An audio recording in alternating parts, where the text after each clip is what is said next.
Occupy the Fed dystopian parody says this. Fun fact, the U.S. Federal Reserve still hasn't sold a single cent of the trillions it has added to its balance sheet over the past 3 years of high inflation. In fact, the Fed is still buying tens of billions in treasuries per month. But trust us, the Fed is absolutely hawkish. Yeah.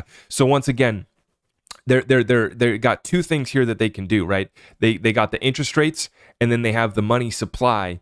And what they're doing right now is they're buying back treasuries, tens of billions per month.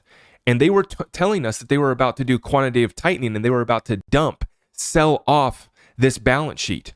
And from the very beginning, I asked, who the hell is going to buy that Shiite? Excuse my language. Who's going to buy that from the federal government, right? Who's going to buy those treasuries? And it's not even from the federal government, it's from the Federal Reserve, right? An unconstitutional entity, if we're going to talk about that, right?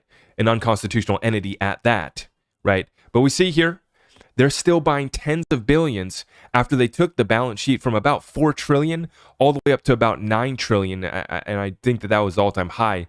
And I'm not sure what the current numbers are, folks.